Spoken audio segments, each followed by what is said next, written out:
Então, gente, chegou a hora de nós somarmos progressões geométricas. Temos dois tipos, quando a progressão ela é finita e quando ela é infinita.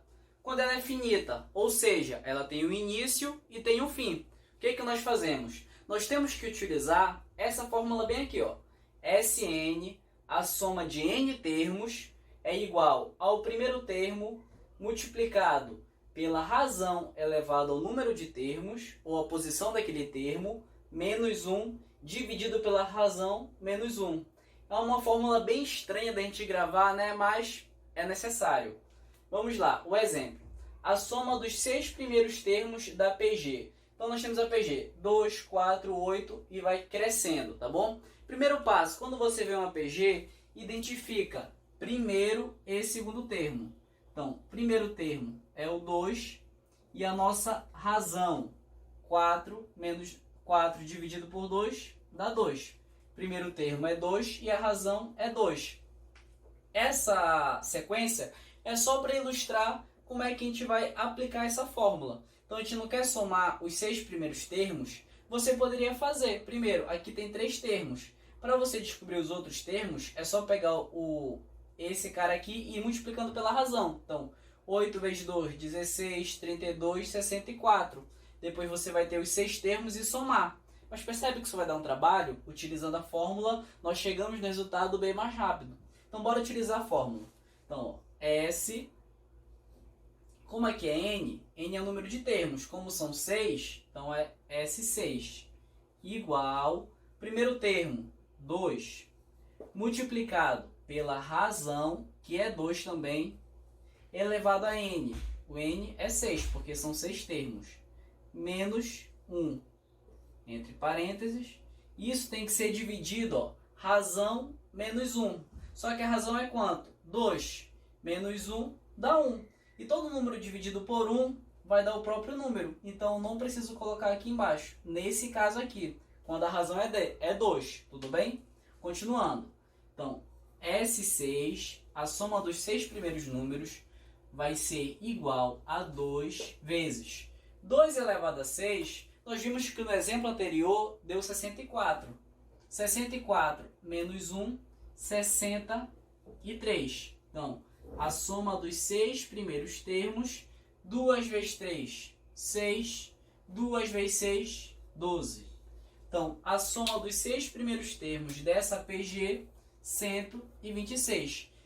Essa questão aqui é uma questão bem mecânica, só para a gente saber como aplicar essa fórmula. Lembrando que no Enem você não vai ter uma questão desse tipo, vai vir contextualizado, certo? Agora, bora entender aqui o que é uma PG infinita, a soma de PGs infinitas. Primeiro, isso aqui parece ser muito abstrato, porque como é que eu vou somar termos infinitos que nunca vão terminar? Parece uma coisa muito abstrata, mas fica fácil de a gente raciocinar o que está acontecendo. Porque, ó, bora ler a situação para ver se a gente consegue identificar. Ó.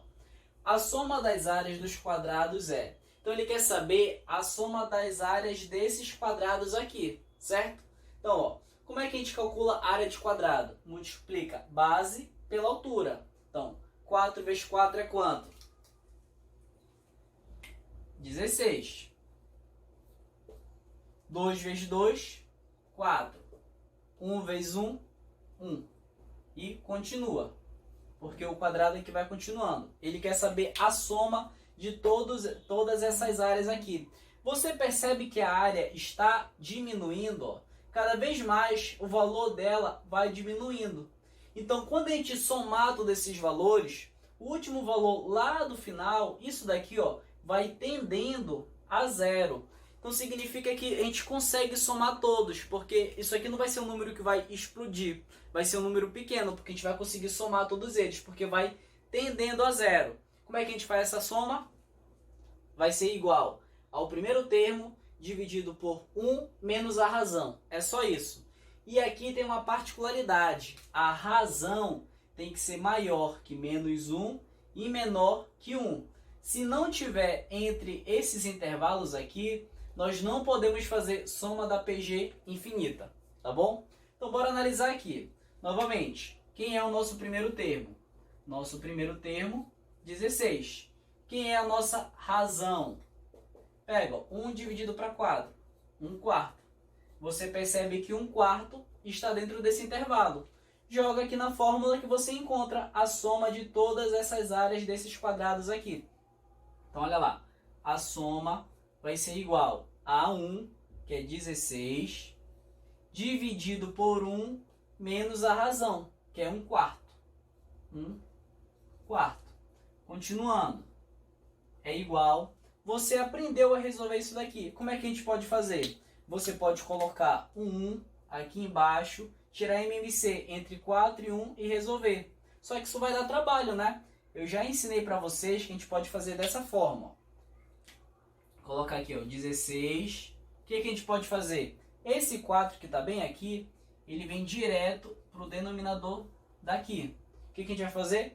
Pega esse 4, multiplica com esse valor e subtrai 1, porque aqui é a subtração. 4 vezes 1, 4. Menos 1, 3. Continuando.